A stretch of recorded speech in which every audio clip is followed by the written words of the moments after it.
kesatuan masyarakat yang masih diidamkan dan merupakan matlamat akhir negara Malaysia yang berbilang etnik. Hal ini demikian, isu perkauman merupakan suatu perkara yang perlu dipandang serius dan diambil berat oleh setiap pihak. Sebagai lanjutan daripada tajuk perpaduan, konflik etnik dalam perpaduan nasional yang perlu dikenal pasti dan diperhalus dari pelbagai aspek bagi mencari formula penyelesaian terbaik di negara kita. Kami akan memaparkan senario kehidupan seharian dalam kalangan masyarakat awam di Malaysia yang membangkitkan konflik etnik dalam perpaduan nasional. Seperti contoh, dalam situasi video ini menunjukkan Omar, Ying dan Kavita bekerja bersama di ofis. Mereka sering bergaduh antara satu sama lain di tempat kerja diakibatkan perselisihan faham. Hal ini menyebabkan persekitaran bekerja tidak aman dan kecil hati. Omar, Ying dan Kavita juga adalah jiran yang tinggal di kuartus yang disediakan oleh tempat kerja. Sebagai kesinambungan pertikaian di tempat kerja akan menjejaskan kejiranan juga. Hal ini menunjukkan kesan yang buruk kepada anak-anak mereka disebabkan ketidaksepaduan dan kefahaman oleh ibu bapa mereka. Seperti situasi ini menunjukkan Mutu, Aming dan Aina sentiasa bermain dan mengenali antara satu sama lain dan menunjukkan perpaduan antara kaum. Mereka memerhatikan situasi yang sering berlaku dalam kalangan ibu bapa mereka.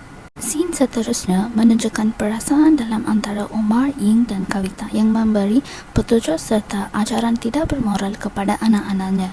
Dengan ini, Omar, Ying, Kavita memberi amaran kepada anak-anaknya supaya tidak bergaul dengan kawan yang berbangsa lain.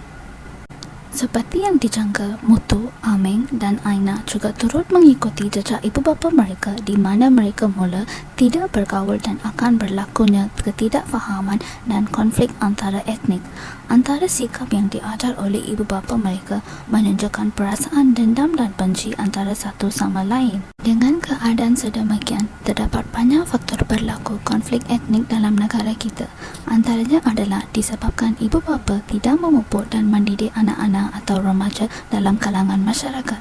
Namun, isu yang sering diperkaitkan adalah tentang unsur-unsur kebudayaan disebabkan oleh masyarakat diajar untuk mengekalkan budaya masing-masing yang menyebabkan mereka tidak bersosial dan menjemput kebudayaan antara etnik masing-masing.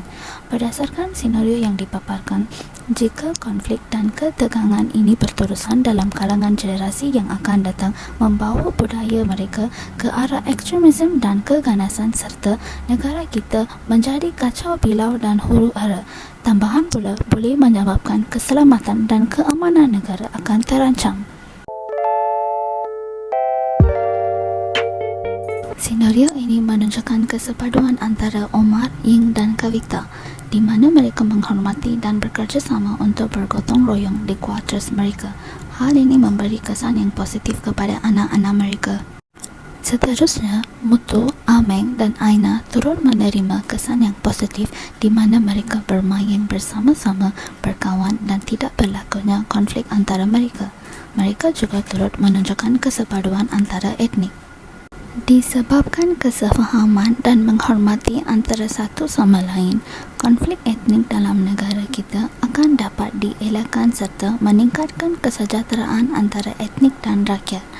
Oleh yang demikian, ibu bapa perlu menunjukkan contoh yang baik kepada anak-anak mereka seperti situasi yang ditunjukkan.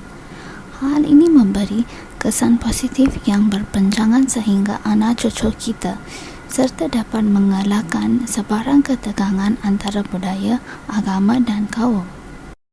Kesimpulannya, kita perlu sentiasa menghormati, menyayangi serta bekerja sama dalam memupuk perpaduan antara etnik dalam negara. Ia akan memberikan kesan yang baik dan mengelakkan berlakunya sebarang pergaduhan atau konflik antara kaum dan etnik. Oleh yang demikian, setiap pihak seperti ibu bapa, pendidikan dan kerajaan perlu sentiasa memupuk kebaikan dan kepentingan dalam mencapai perpaduan antara etnik. Kita juga perlu sentiasa menghormati budaya dan agama setiap etnik seperti yang diajarkan oleh ibu bapa kita.